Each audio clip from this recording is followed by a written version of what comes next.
नमस्कार दोस्तों, स्वागत है आपका हमारे YouTube channel study with Om sir में। तो दोस्तों, जैसा कि आप सभी लोग जानते हैं कि हमने उत्तराखंड की एक नई सीरीज स्टार्ट की है, जिसकी आज दोस्तों 25वीं क्लास होने जा रही है।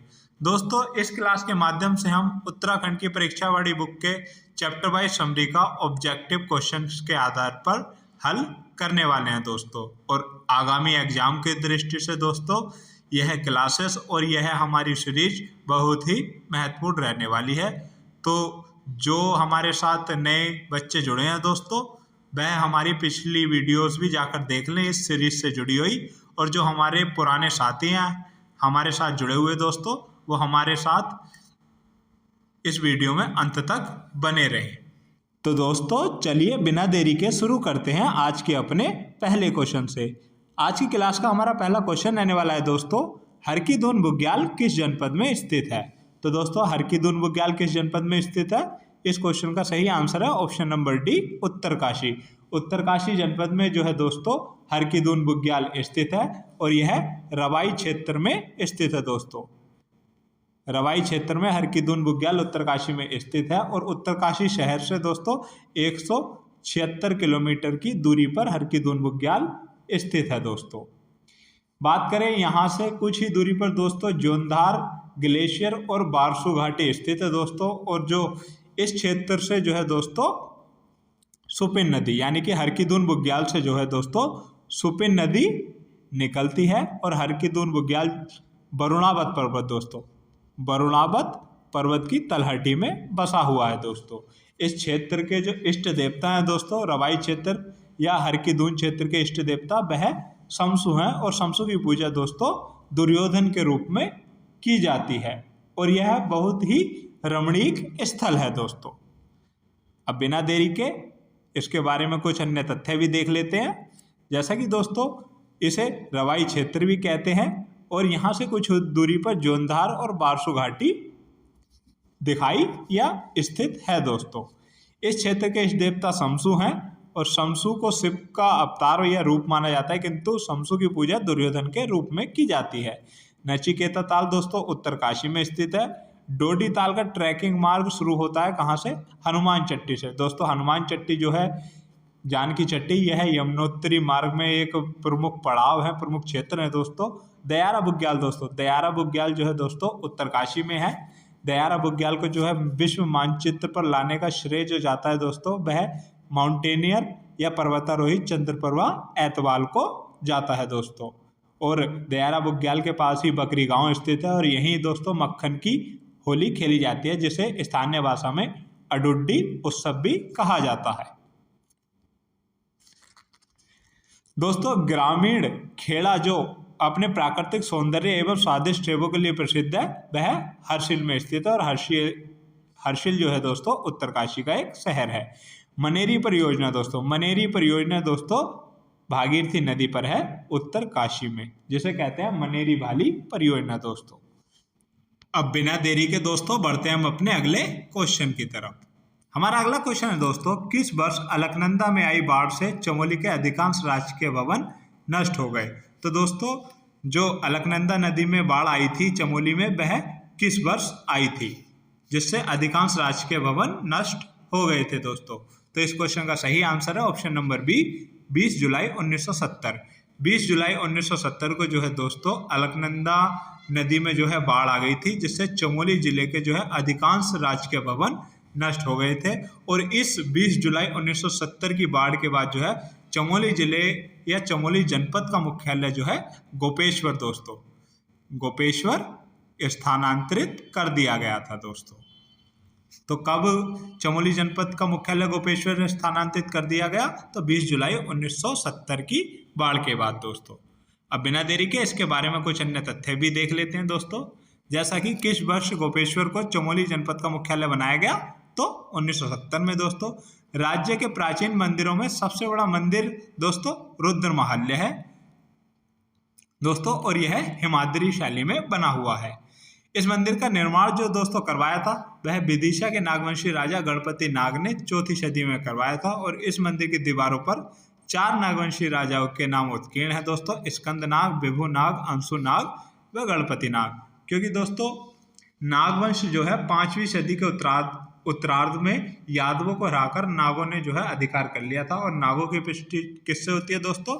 तो गोपेश्वर दोस्तों, जो गोपेश्वर है उसके त्रिशूल लेख से दोस्तों नागों की पुष्टि होती है दोस्तों। और जो गणपति नाग था दोस्तों, यह नाग का सबसे शक्तिशाली शासक था, यानी कि शक्तिशाली शासक जो था नागों में वह गणपति नाग था दोस्तों। और इसने ही चमोली में रुद्र महालय की स्थापना करवाई और शक्ति मंदिर में 6 मीटर ऊंचा त्रिशूल लेख जो है दोस्तों इसी ने स्थापित करवाया। गोपेश्वर त्रिशूल लेख की लिपि जो है दोस्तों वह ब्राह्मी और शंख है। और नागवंश का अंत जो है दोस्तों कन्नौज के मोखरी वंश ने कर दिया था। फिर मोखरी वंश का अपना इतिहास आता है और उसका अंतिम शासक ग्रह वर्मा था, जिसकी हत्या उसके बहनोई हर्षवर्धन ने कर दी थी दोस्तों। तो यह कुछ जानकारी थी नागवंश के बारे में दोस्तों। अब बिना देरी के बढ़ते हम अपने अगले क्वेश्चन की तरफ। हमारा अगला क्वेश्चन है दोस्तों, राज्य के किस जनपद में आत्रि मुनि आश्रम स्थित है? तो दोस्तों राज्य के किस जनपद में आत्रि मुनि आश्रम स्थित है? तो इस क्वेश्चन का सही आंसर है ऑप्शन नंबर बी दोस्तों, चमोली। राज्य के चमोली जनपद में जो है दोस्तों आत्रि मुनि आश्रम स्थित है दोस्तों। और आश्रम में बालखिल्या नदी विशाल जलप्रपात के रूप में गिरती है, यानी कि जो आत्रि मुनि आश्रम है चमोली का, यहाँ पर बालखिल्या नदी जो है दोस्तों विशाल जलप्रपात के रूप में गिरती है। अब बिना देरी के दोस्तों बढ़ते हैं इसके बारे में कुछ अन्य जानकारी की ओर। जैसा कि गोपेश्वर में स्थित दर्शनीय स्थलों की बात करें दोस्तों, तो आत्रि मुनि आश्रम है जहाँ पर बालखिल्या नदी विशाल जलप्रपात के रूप में गिरती है। अनुसुईया देवी मंदिर दोस्तों, अनुसुईया देवी मंदिर चमोली में स्थित है। और इसी अनुसुईया देवी मंदिर में किसका जन्म हुआ था? अनुसुईया प्रसाद बहुगुणा का दोस्तों यही जन्म हुआ था। मूर्ति रहित मंदिरों का समूह वैतरणी कुंड दोस्तों। और राज्य के पर्वतीय नगरों में एकमात्र ऐसा नगर जहां में अधिक गर्मी पड़ती है और ना उतना ही अधिक सर्दी दोस्तों, तो गोपेश्वर है, जहां में अधिक गर्मी पड़ती है और उतना ही अधिक सर्दी दोस्तों। अब बिना देरी के दोस्तों बढ़ते हम अपने अगले क्वेश्चन की तरफ। हमारा अगला क्वेश्चन है दोस्तों, राज्य के किस जनपद में नीलकंठ पर्वत स्थित है? दोस्तों राज्य के किस जनपद में जो है नीलकंठ पर्वत स्थित है? तो दोस्तों इस क्वेश्चन का सही आंसर होगा ऑप्शन नंबर ए, चमोली जनपद में दोस्तों। चमोली जनपद में जो है दोस्तों नीलकंठ पर्वत स्थित है। अगर दोस्तों नीलकंठ पर्वत की ऊंचाई के बारे में बात करें तो 65-97 दोस्तों, 65-97 जो है नीलकंठ पर्वत की ऊंचाई आती है और यह चमोली जनपद में स्थित है दोस्तों। अब बिना देरी के दोस्तों बढ़ते हम अपने इसके बारे में कुछ अन्य जानकारी की ओर। जैसा कि नीलकंठ पर्वत दोस्तों चमोली जनपद में स्थित है, 65-97 इसकी ऊंचाई आती है। और एक नीलकंठ मंदिर आता है दोस्तों, यह कहाँ है? तो पौड़ी जनपद में नीलकंठ मंदिर स्थित है। नर और नारायण नामक 2 पर्वत श्रेणियों के पास में स्थित है बद्रीनाथ दोस्तों, क्योंकि बद्रीनाथ के पास ही नर नारायण पर्वत है। नर को दोस्तों अर्जुन के रूप में देखा जाता है, नर पर्वत को अर्जुन के रूप में देखा जाता है दोस्तों। और नारायण पर्वत दोस्तों, नारायण पर्वत को किसके रूप में देखा जाता है? तो विष्णु जी के दोस्तों, विष्णु जी के रूप में जो है नारायण पर्वत को देखा जाता है। अगर बात करें नर पर्वत की ऊंचाई की दोस्तों, तो नर पर्वत की ऊंचाई कितनी है? तो नर पर्वत की ऊंचाई है दोस्तों 58-31 मीटर, 58-31 मीटर नर पर्वत की ऊंचाई है दोस्तों। और 59-65 कितनी दोस्तों? 59-65 मीटर, 59-65 मीटर जो है दोस्तों नारायण पर्वत की ऊंचाई आती है दोस्तों। अब बिना देरी के दोस्तों बढ़ते हम अपने अगले क्वेश्चन की तरफ। हमारा अगला क्वेश्चन है दोस्तों, बद्रीनाथ मंदिर कितने भागों में बटा है? दोस्तों जो उत्तराखंड के चमोली जनपद में बद्रीनाथ मंदिर है दोस्तों, वह कितने भागों में बटा हुआ है दोस्तों? तो इस क्वेश्चन का सही आंसर रहने वाला है दोस्तों ऑप्शन नंबर बी दोस्तों, ऑप्शन नंबर बी, 3 भागों में दोस्तों। बद्रीनाथ मंदिर जो है 3 भागों में बटा है दोस्तों। पहला भाग क्या है दोस्तों? तो सिंह द्वार। पहले भाग को क्या कहा जाता है दोस्तों? तो सिंह द्वार कहा जाता है। दूसरे भाग को क्या कहा जाता है दोस्तों बद्रीनाथ मंदिर के? तो मंडल कहा जाता है दूसरे भाग को। और तीसरे भाग को क्या कहा जाता है दोस्तों? बद्रीनाथ मंदिर के तीसरे भाग को कहा जाता है दोस्तों गर्भगृह। गर्भगृह जो कहा जाता है बद्रीनाथ मंदिर के तीसरे भाग को कहा जाता है बद्रीनाथ मंदिर जो है दोस्तों प्रतिवर्ष अप्रैल से दोस्तों मई के महीने में खुलता है दोस्तों, और नवंबर के महीने में जो है दोस्तों बद्रीनाथ मंदिर के कपाट बंद हो जाते हैं। बद्रीनाथ धाम के पुजारियों की बात करें तो दोस्तों भारत में स्थित मालाबार तट है दोस्तों तमिलनाडु के, आदि शंकराचार्य के वंशजों में से होते हैं, जिन्हें क्या कहा जाता है दोस्तों, तो बद्रीनाथ मंदिर के पुजारियों को क्या कहा जाता है, रावल कहा जाता है दोस्तों। और दोस्तों जो भगवान विष्णु की चिंतन मुद्रा है बद्रीनाथ में, वह काले रंग की है लेकिन खंडित रूप में है, क्योंकि मूर्ति के खंडित होने का मूल कारण शायद नारद कुंड में पड़े रहना था, क्योंकि जो भगवान विष्णु की जो मूर्ति है खंडित रूप में, उसे आदि गुरु शंकराचार्य ने जो है दोस्तों नारद कुंड से इस प्रतिमा को निकाला था दोस्तों। और मुख्य मूर्ति के पार्श्व में नर नारायण की मूर्ति है और दाहिने में कुबेर की एवं बाएं में नारद की प्रतिमाएं हैं दोस्तों। अगर बात करें हम बद्रीनाथ मंदिर के बारे में, तो यह हरिद्वार से कितने किलोमीटर है दोस्तों, तो 384 किलोमीटर यह हरिद्वार से दूर है दोस्तों। और इसे मुक्तिप्रदा, योग सिद्धा, विशाला, नर नारायण आश्रम दोस्तों और बद्रिक आश्रम के रूप में भी जाना जाता है दोस्तों। यह देश के 4 धामों में से एक धाम माना जाता है दोस्तों, जो कि देश के 4 धाम है उसमें से एक धाम माना जाता है। समुद्र तल से दोस्तों जो है बद्रीनाथ 31-33 मीटर की ऊंचाई पर स्थित है, और यह नर एवं नारायण 2 पर्वत श्रेणियों के मध्य स्थित है दोस्तों। और नारायण पर्वत को पाद प्रदेश में स्थित माना जाता है दोस्तों। अगर इसके कुछ अन्य संदर्भ के बारे में बात करें बद्रीनाथ के, तो दोस्तों इस मंदिर का निर्माण संभवतः जो है परमार वंश के प्रारंभिक राजा अजयपाल के शासनकाल में हुआ था, परंतु पूर्ण भव्य मंदिर जो है दोस्तों बनाने का श्रेय कत्यूरी राजवंश को जाता है। और शंकुभरी शैली, जो शंकाधार या शंकुभरी शैली है, यह उस शैली में यह मंदिर बना है दोस्तों। बाकी इसको आधुनिक रूप जो प्रदान किया वह बिड़ला परिवार द्वारा यह मंदिर आधुनिक रूप में मुगल शैली में बनवाया गया था, क्योंकि यह शंकुधार यानी कि शंकु मिश्रित मुगल शैली में बना हुआ दोस्तों यह मंदिर मिलता है दोस्तों। और बात करें दोस्तों बद्रीनाथ मंदिर के रक्षक देवता की, तो जो क्षेत्रपाल हैं वह बद्रीनाथ मंदिर के रक्षक देवता माने जाते हैं दोस्तों। तो यह कुछ जानकारी थी बद्रीनाथ मंदिर के विस्तृत रूप के बारे में दोस्तों। अब बिना देरी के दोस्तों इसके बारे में कुछ अन्य तथ्य भी देख लेते हैं। जैसा कि मैंने आपको बताया था कि बद्रीनाथ मंदिर के 3 पार्ट हैं, यानी कि 3 भाग हैं, सिंह द्वार, मंडल द्वार और गर्भगृह। और मुख्य प्रतिमा भगवान विष्णु की चिंतन मुद्रा या चिंतित मुद्रा में काले रंग की है, जिसे आदि गुरु शंकराचार्य ने जो है दोस्तों नारद कुंड से निकाला था। अब बिना देरी के बढ़ते हैं हम अपने अगले क्वेश्चन की तरफ दोस्तों।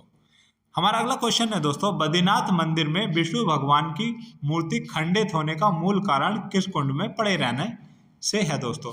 तो दोस्तों इस क्वेश्चन का सही आंसर होगा ऑप्शन नंबर सी, नारद कुंड। जो बद्रीनाथ मंदिर की भगवान विष्णु की चिंतन मुद्रा में, चिंतित मुद्रा में जो मूर्ति है उसके खंडित होने का मूल कारण है दोस्तों उसका नारद कुंड में पड़े रहना दोस्तों। और इस नारद कुंड से भगवान की मूर्ति को कौन निकालता है, तो आदि गुरु शंकराचार्य नारद कुंड से इस मूर्ति को निकालते हैं दोस्तों। अब बिना देरी के दोस्तों बढ़ते हैं हम अपने अगले क्वेश्चन की तरफ। हमारा अगला क्वेश्चन दोस्तों, निम्न में से कौन सी शिला बद्रीनाथ में स्थित नहीं है।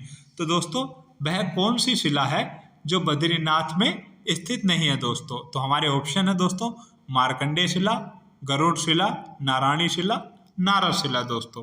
कौन कौन सी, मार्कंडेय शिला, गरुड़ शिला, नारायणी शिला और नारद शिला दोस्तों। तो इस क्वेश्चन का सही आंसर रहने वाला है दोस्तों नारायणी शिला। नारायणी शिला जो है दोस्तों बद्रीनाथ में स्थित नहीं है। बाकी मार्कंडेय शिला, गरुड़ शिला दोस्तों और नारद शिला, नरसिंह शिला और बराह शिला। कौन कौन सी दोस्तों, मार्कंडेय शिला, गरुड़ शिला, नारद शिला, नरसिंह शिला दोस्तों। नरसिंह शिला और बराह शिला जो है दोस्तों बद्रीनाथ में स्थित हैं दोस्तों। अब बिना देरी के दोस्तों बढ़ते हैं हम अपने इसके बारे में कुछ जानकारी लेने की ओर।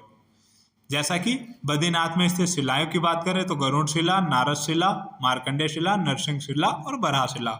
अगर पंच धाराओं की बात करें बद्रीनाथ में तो कुर्मु धारा, प्रहलाद धारा, इंदु धारा, उर्वशी धारा और भृगु धारा। दोस्तों अगर मैं पैटर्न के हिसाब से बताऊं तो कुर्मु, इंदु, उर्वशी, प्रहलाद और भृगु, यह जो है दोस्तों 5 धाराएं हैं जो बद्रीनाथ में स्थित हैं दोस्तों। अब बिना देरी के अपने अगले क्वेश्चन की तरफ बढ़ते हैं। हमारा अगला क्वेश्चन है दोस्तों, कौन सी गुफा चमोली जनपद में स्थित नहीं है? तो दोस्तों वह कौन सी गुफा है जो चमोली जनपद में स्थित नहीं है दोस्तों? तो देख लेते हैं वह कौन सी गुफा है। हमारा ऑप्शन नंबर ए है राम गुफा दोस्तों, ऑप्शन नंबर बी है स्कंद गुफा, ऑप्शन नंबर सी है बावन गुफा दोस्तों, और ऑप्शन नंबर डी है दोस्तों गरुड़ शिला गुफा। तो दोस्तों इस क्वेश्चन का सही आंसर रहने वाला है ऑप्शन नंबर सी, बावन गुफा। जो बावन गुफा है दोस्तों वह चमोली जनपद में स्थित नहीं है। बाकी राम गुफा दोस्तों, स्कंद गुफा, गरुड़ शिला गुफा, व्यास गुफा और दोस्तों मुचकुंद गुफा, यह जो है गुफाएं चमोली जनपद में स्थित हैं। बाकी 52 गुफा चमोली जनपद में स्थित नहीं है दोस्तों। अब बिना देरी के दोस्तों इसके बारे में कुछ अन्य जानकारी भी देख लेते हैं।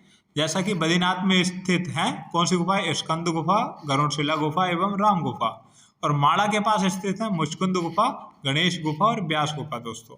बिल्कुल यह दोनों चमोली जनपद में आते हैं दोस्तों। पहले माड़ा को देश का अंतिम गांव कहा जाता था, लेकिन अब माड़ा को दोस्तों देश का प्रथम गांव कहा जाता है दोस्तों। और माड़ा का प्राचीन नाम की बात करें तो माड़ा का प्राचीन नाम जो था दोस्तों मणिभद्रपुरी था। और इसी माड़ा के पास से जो है सरस्वती नदी जो है दोस्तों कहाँ? पाताल लोक में प्रवेश करती है, यानी कि एक तरह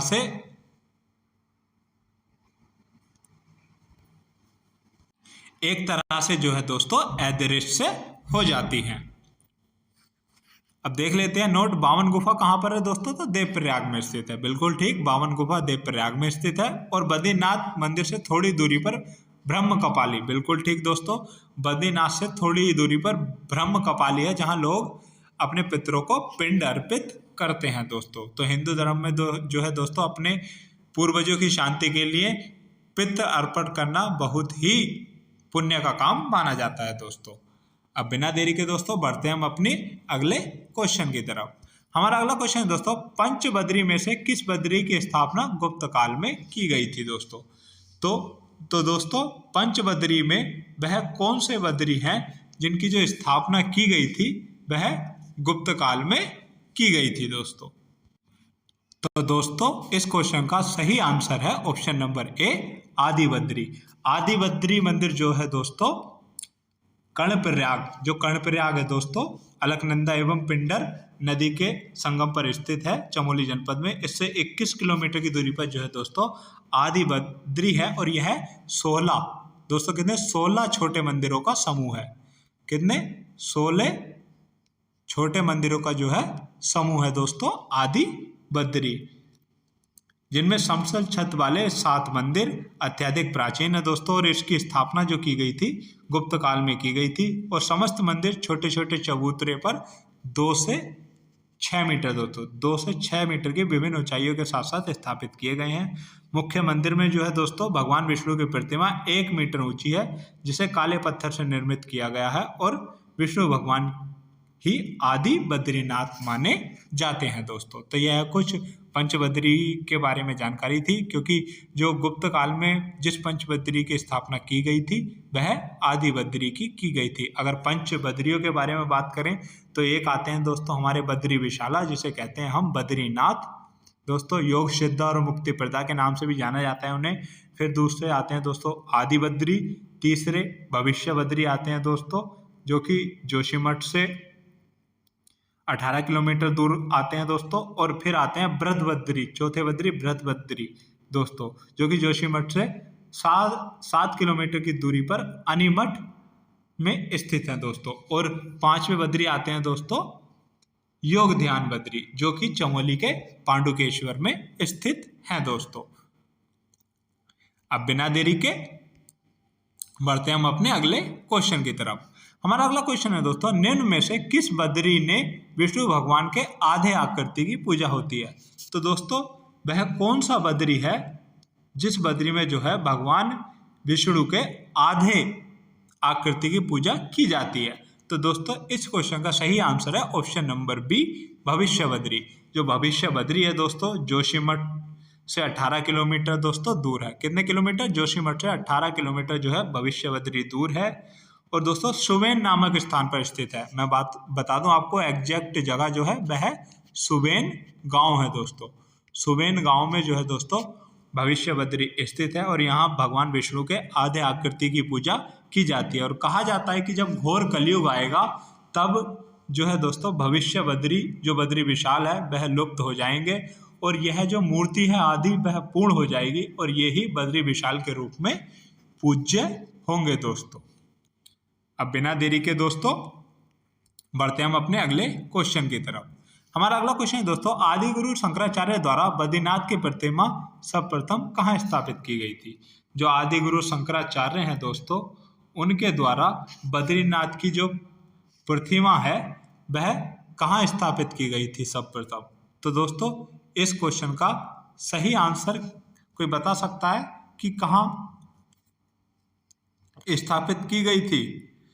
तो हम ऑप्शन के आधार पर देख सकते हैं दोस्तों। ऑप्शन नंबर ए हमारा बद्रीनाथ, ऑप्शन नंबर बी है हमारा आदि बद्री दोस्तों, ऑप्शन नंबर सी है दोस्तों हमारा भविष्य बद्री और ऑप्शन नंबर डी है हमारा योगदान बद्री। तो माफ कीजिएगा, इन ऑप्शंस में हमारा आंसर नहीं है दोस्तों, क्योंकि जो आदि गुरु शंकराचार्य द्वारा बद्रीनाथ की जो प्रतिमा सर्वप्रथम स्थापित की गई थी ना दोस्तों, वह कहाँ की गई थी? बृहद बद्री में।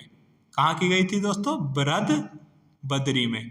बृहद बद्री में आदि गुरु शंकराचार्य द्वारा बद्रीनाथ की प्रतिमा सर्वप्रथम स्थापित की गई थी। और बृहद बद्री जो है दोस्तों चमोली में जोशीमठ के पास स्थित है, जो कि समुद्र तल से 1380 मीटर की ऊंचाई पर स्थित है दोस्तों। और यह प्रतिमा बृहद या पहली बद्री भी कहलाती है दोस्तों। याद रखिएगा, जो बृहद बद्री की प्रतिमा है जिसे आदि गुरु शंकराचार्य ने सर्वप्रथम स्थापित किया था, यह बृहद या पहली बद्री कहलाती है दोस्तों।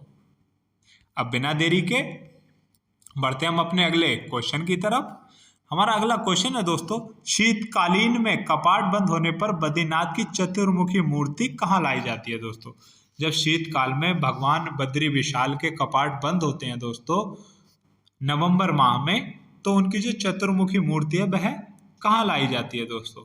तो इस क्वेश्चन का सही आंसर है ऑप्शन नंबर बी, योगदान बद्री में।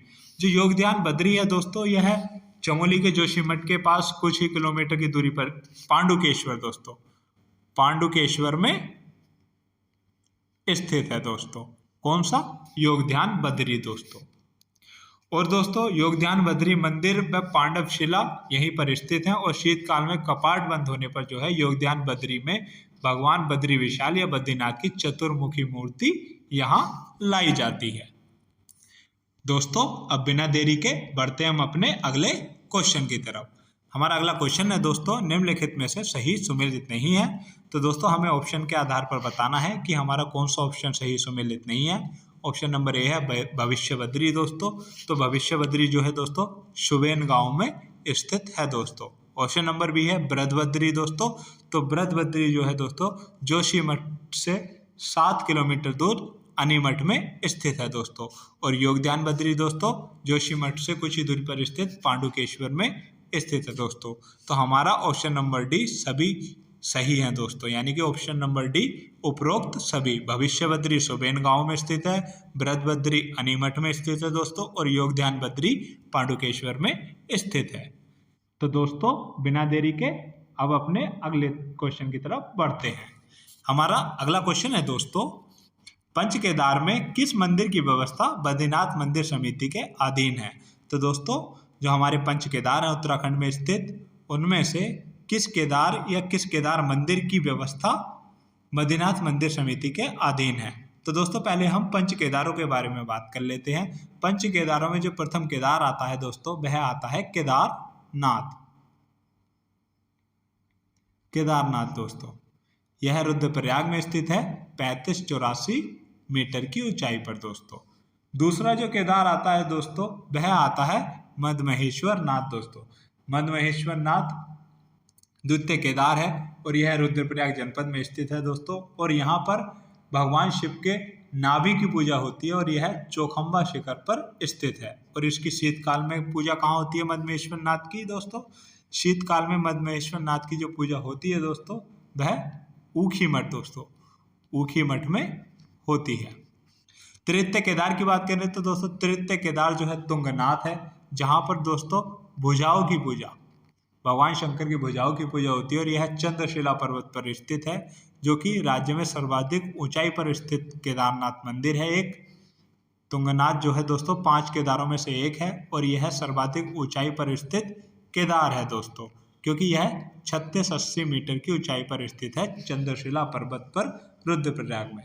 चतुर्थ केदार की बात करें दोस्तों तो रुद्रनाथ है चतुर्थ केदार, जो कि चमोली जनपद में स्थित है। और यहाँ पर रुद्रनाथ में भगवान शिव के मुख की पूजा की जाती है दोस्तों। किसकी? मुख की पूजा की जाती है। और दोस्तों शीतकाल में इसकी पूजा कहाँ होती है? रुद्रनाथ की शीतकाल में पूजा तो गोपेश्वर मंदिर में होती है।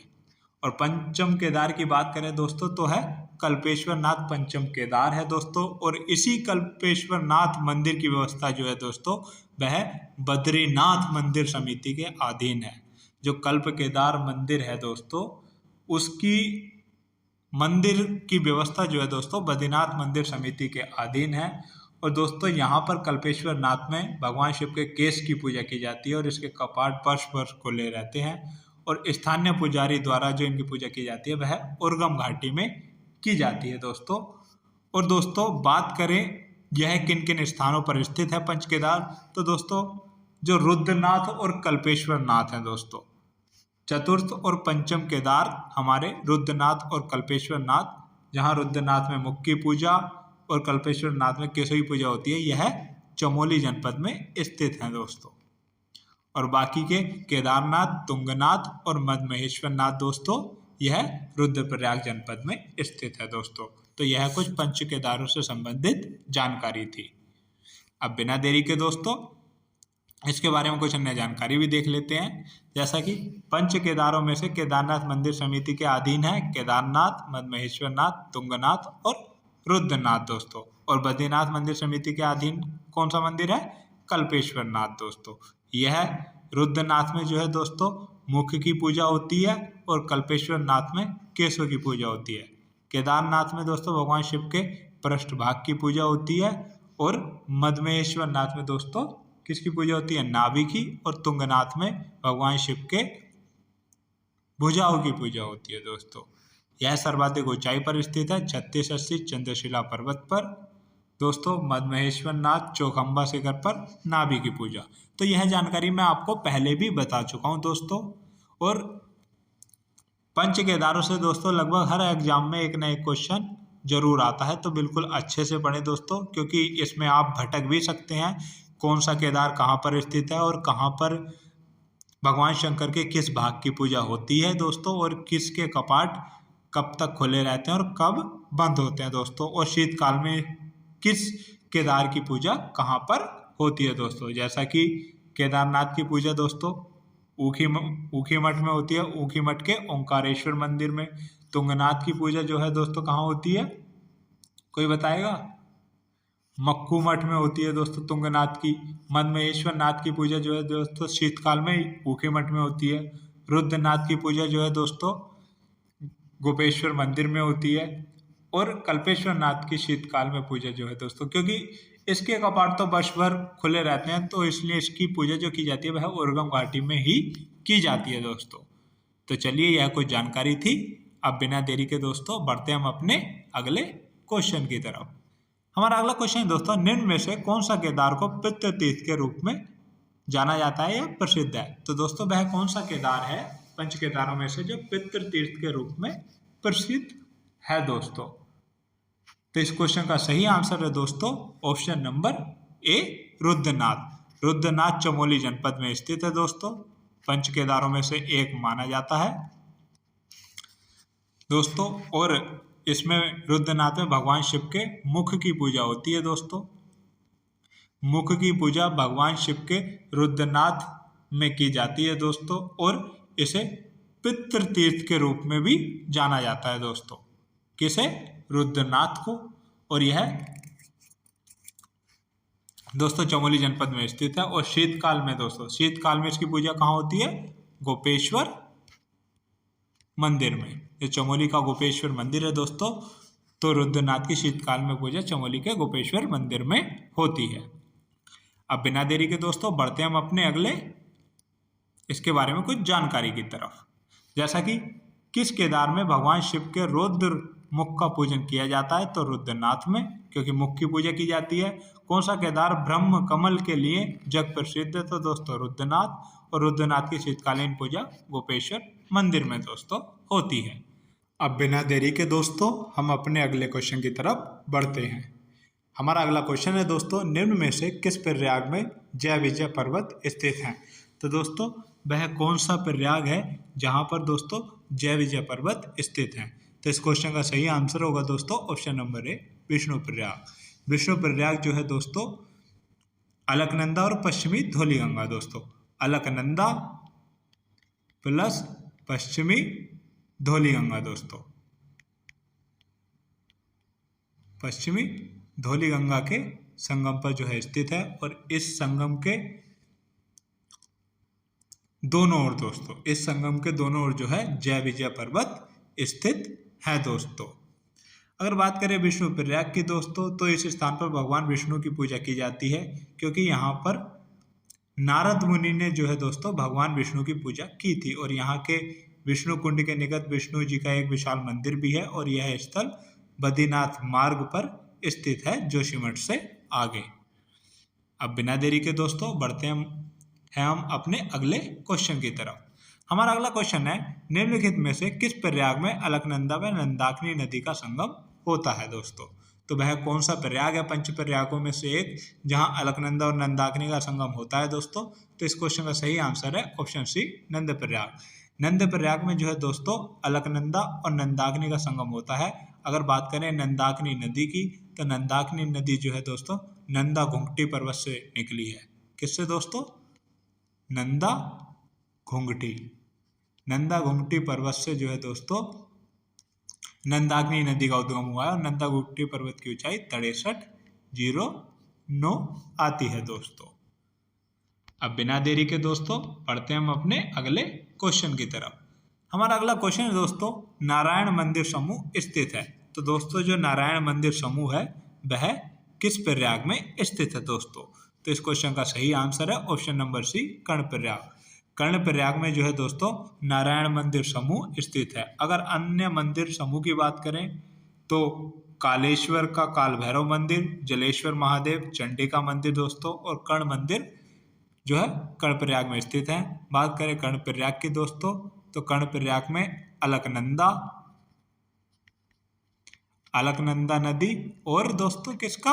पिंडर नदी, अलकनंदा और पिंडर नदी का संगम होता है दोस्तों। अब बिना देरी के दोस्तों इसके बारे में कुछ अन्य जानकारी भी देख लेते हैं। जैसा कि अलकनंदा और पिंडर नदी का संगम कर्णप्रयाग में होता है। कर्णप्रयाग में स्थित मंदिरों की बात करें तो दोस्तों कालेश्वर का काल भैरव मंदिर कर्णप्रयाग में है, जलेश्वर महादेव मंदिर, चंडिका मंदिर और कर्ण मंदिर भी कर्णप्रयाग में है, और नारायण मंदिर समूह भी कर्णप्रयाग में है। एक बार से फिर से रिपीट करता हूं दोस्तों, जो कालेश्वर का काल भैरव मंदिर है वह भी कर्णप्रयाग में स्थित है, जलेश्वर महादेव कर्णप्रयाग में स्थित है, चंडिका मंदिर कर्णप्रयाग में स्थित है, कर्ण मंदिर कर्णप्रयाग में स्थित है, और जो पीछे क्वेश्चन था नारायण मंदिर समूह यह भी कर्णप्रयाग में स्थित है दोस्तों। अब बिना देरी के दोस्तों बढ़ते हैं हम अपने अगले क्वेश्चन की तरफ। दोस्तों हमारा अगला क्वेश्चन है कि टिम्मरसैंड स्थित है दोस्तों। टिम्मरसैंड वास्तविक रूप में क्या है दोस्तों? एक गुफा है दोस्तों। टिम्मरसैंड एक गुफा है दोस्तों वास्तविक रूप में, और टिम्मरसैंड गुफा जो है चमोली की नीति घाटी में स्थित है। तो इस क्वेश्चन का सही आंसर होगा दोस्तों ऑप्शन नंबर ए, जो टिम्मरसैंड है दोस्तों वह चमोली के नीति घाटी में स्थित है दोस्तों। और यह एक धार्मिक स्थल है दोस्तों। जो टिम्मरसैंड है यह एक धार्मिक स्थल है। अब बिना देरी के दोस्तों बढ़ते हम अपने इसके बारे में कुछ अन्य जानकारी की ओर। जैसा कि इस गुफा में अमरनाथ की तरह बर्फ का शिवलिंग है जिस पर ऊपर से जल भी टपकता है। जैसा कि मैंने आपको बताया इसका अपना धार्मिक महत्व है टिम्मरसैंड गुफा का। क्यों धार्मिक महत्व है? क्योंकि जो अमरनाथ में जैसे बर्फ का शिवलिंग बनता है, ऐसे ही जो टिम्मरसैंड गुफा है नीति घाटी में, यहाँ पर भी बर्फ का शिवलिंग है और इसके ऊपर जो है हमेशा जल टपकता रहता है दोस्तों। गढ़वाल एवं कुमाऊं का ज्यामितीय केंद्र बिंदु किसे कहा जाता है दोस्तों? तो गैरसैंण को। गैरसैंण को गढ़वाल एवं कुमाऊं का ज्यामितीय केंद्रीय बिंदु कहा जाता है दोस्तों। तो यह पॉइंट भी याद रखेंगे। अब बिना देरी के दोस्तों बढ़ते हम अपने अगले क्वेश्चन की तरफ। हमारा अगला क्वेश्चन है, राज्य के किस जनपद में वसुंधरा जलप्रपात स्थित है दोस्तों? तो दोस्तों वसुंधरा जलप्रपात कहाँ पर स्थित है और किस जनपद में स्थित है? तो इस क्वेश्चन का सही आंसर है ऑप्शन नंबर ए, चमोली। दोस्तों राज्य के चमोली जनपद में जो है दोस्तों वसुंधरा जलप्रपात स्थित है और चमोली जनपद के भी दोस्तों माड़ा के पास अलकनंदा नदी पर दोस्तों, जो माड़ा गांव है, माड़ा गांव है दोस्तों, माड़ा गांव के पास अलकनंदा नदी पर जो है दोस्तों वसुंधरा जलप्रपात स्थित है दोस्तों, जिसकी ऊंचाई आती है कितनी दोस्तों? 112 मीटर जिसकी ऊंचाई आती है। और वसुंधरा प्रपात के आसपास जो है दोस्तों लक्ष्मी वन, वसुंधरा जलप्रपात के आसपास जो है दोस्तों लक्ष्मी वन पाए जाते हैं। और अगर बात करें राज्य के सबसे बड़े जलप्रपात की, यानी कि सबसे ऊंचे जलप्रपात की, तो दोस्तों बिरथी जलप्रपात, बिरथी जलप्रपात जो है पिथौरागढ़ में स्थित है दोस्तों, जो कि 121 मीटर ऊंचा आता है दोस्तों, जो कि राज्य का सबसे ऊंचा जलप्रपात है पिथौरागढ़ में। अब बिना देरी के दोस्तों बढ़ते हम अपने अगले क्वेश्चन की तरफ। हमारा अगला क्वेश्चन है दोस्तों, अपनी पौराणिकता के लिए प्रसिद्ध अथारी किस जनपद में स्थित है? तो दोस्तों अथारी जो है एक प्रसिद्ध स्थल है जो अपनी पौराणिकता के लिए प्रसिद्ध है। यह किस जनपद में स्थित है? तो इस क्वेश्चन का सही आंसर होगा ऑप्शन नंबर डी, चमोली जनपद में। चमोली जनपद में अपनी पौराणिकता के लिए प्रसिद्ध अथारी नामक स्थल स्थित है दोस्तों। अब बिना देरी के बढ़ते हम अपने अगले क्वेश्चन की तरफ। हमारा अगला क्वेश्चन है दोस्तों, निम्न में से किस स्थान पर गढ़वाली व कुमाऊनी संस्कृति का अनूठा संगम देखने को मिलता है? तो दोस्तों वह कौन सा स्थान है जहां पर गढ़वाली और कुमाऊनी संस्कृति का अनूठा संगम देखने को मिलता है? तो इस क्वेश्चन का सही आंसर है दोस्तों option number C, Gwaldam. Gwaldam दोस्तों, ग्वालदम में गढ़वाली व कुमाऊनी संस्कृति का अनूठा संगम देखने को मिलता है। बागेश्वर सीमा पर स्थित चमोली का यह स्थल जो है दोस्तों प्राकृतिक सौंदर्य के लिए प्रसिद्ध है दोस्तों। नंदा घुंगटी, नंदा देवी और त्रिशूल हिमशक्रों का जो है दोस्तों यहाँ से मनोरम दृश्य दिखाई देता है। सेब व चाय उत्पादन के लिए यह स्थान जो है दोस्तों प्रसिद्ध है। तो यह कुछ ग्वालदम के बारे में जानकारी थी। अब बिना देरी के दोस्तों बढ़ते हम अपने अगले क्वेश्चन की तरफ। हमारा अगला क्वेश्चन रहने वाला है दोस्तों, जो नरसिंह धारा है और दंड धारा है वह कहाँ स्थित है दोस्तों? नरसिंह धारा और दंड धारा दोस्तों वह कहाँ स्थित है? तो इस क्वेश्चन का सही आंसर है दोस्तों ऑप्शन नंबर बी, जोशीमठ में। जोशीमठ में जो है दोस्तों नरसिंह धारा और दंड धारा स्थित है, जिसमें पत्थर का एक कुंड और पीतल के 2 फुहारे हैं, जिन्हें दंड धारा व नरसिंह धारा कहा जाता है दोस्तों। अब बिना देरी के दोस्तों बढ़ते हम अपने अगले क्वेश्चन की तरफ। हमारा अगला क्वेश्चन है, निम्न में से किस स्थान पर शंकराचार्य ने पूर्णा देवी शक्तिपीठ की स्थापना की थी दोस्तों? तो इस क्वेश्चन का सही आंसर है ऑप्शन नंबर ए, जोशीमठ। तो दोस्तों जो जोशीमठ है यह वही स्थान है जहां पर आदि गुरु शंकराचार्य ने पूर्णा देवी शक्तिपीठ की स्थापना की थी और यहाँ पर एक वासुदेव मंदिर है दोस्तों। जहाँ पूर्णागिरि देवी शक्तिपीठ है यहाँ पर एक वासुदेव मंदिर भी स्थित है दोस्तों। तो दोस्तों अब बिना देरी के बढ़ते हम अपने अगले क्वेश्चन की तरफ। आज का हमारा अंतिम और लास्ट क्वेश्चन रहने वाला है दोस्तों, चांदपुर गढ़ी माना जाता है दोस्तों। तो बात कर लेते हैं चांदपुर गढ़ी के बारे में। चांदपुर गढ़ी जो है गढ़वाल के परमार या पवार वंश की स्थापना जो है दोस्तों चांदपुर गढ़ी से ही हुई थी, क्योंकि जो कनकपाल जो था, कनकपाल, उसे चांदपुरगढ़ जो है दहेज में मिला था। क्योंकि कनकपाल कहाँ का था दोस्तों? धार नगरी का। धार नगरी गुजरात का जो है दोस्तों कनकपाल था, और उसका विवाह जो है 887 में दोस्तों, 887 में भानु प्रताप की पुत्री के साथ होता है। और भानु प्रताप जो है दोस्तों उसे चांदपुर गढ़ी जो है दहेज में दे देता है, जहां पर कनकपाल 888 ईस्वी में जो है गढ़वाल के परमार या पवार वंश की नींव धरता है दोस्तों।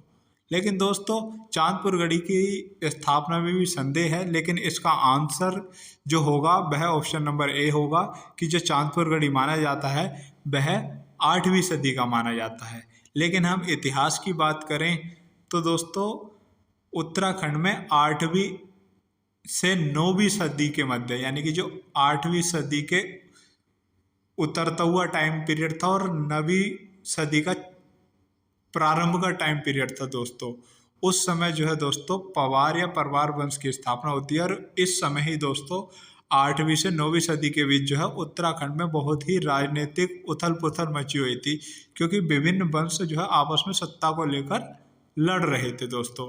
तो एक प्रकार से हम कह सकते हैं कि चांदपुर गढ़ी जो है 8वीं से 9वीं सदी के मध्य का माना जा सकता है। लेकिन अगर हम एग्जैक्ट आंसर की बात करें तो इसमें भी 8वीं सदी का चांदपुर गढ़ी माना जाता है दोस्तों। तो दोस्तों यह आज की क्लास का हमारा अंतिम क्वेश्चन था दोस्तों, और मुझे आशा है कि मेरे द्वारा कराए गए सभी क्वेश्चन एग्जाम की दृष्टि से बहुत ही महत्वपूर्ण रहे हैं दोस्तों। आपके सामने वैकेंसी है दोस्तों, क्लर्क की भी हैं, स्टेनो की भी हैं दोस्तों। और आगामी अगर एग्ज़ाम कैलेंडर को देखें तो 2000 पुलिस की भर्ती है दोस्तों, वन विभाग में भी वन आरक्षी और वन दरोगा की भर्ती है दोस्तों। तो यह साल जो है दोस्तों एग्ज़ाम की दृष्टि से बहुत ही महत्वपूर्ण रहने वाला है। 2024 भी जितना बचा है और आने वाला 2025 दोस्तों, वह एग्ज़ाम की दृष्टि से महत्वपूर्ण तो बहुत है दोस्तों। मन लगाकर पढ़िए, अच्छे से तैयारी कीजिए। मैं मानता हूँ दोस्तों जिसने अच्छे से तैयारी की उसका 100% सिलेक्शन हो जाएगा दोस्तों। अपना विश्वास मत खोइए दोस्तों, अपना एक दृढ़ निश्चय और संकल्प बनाकर रखिए दोस्तों। बिल्कुल आप आसानी से सफलता प्राप्त कर लोगे दोस्तों। तो मुझको यही आशा है कि आप मेरी बात पर अमल करोगे। तब तक के लिए जय उत्तराखंड, जय भारत दोस्तों।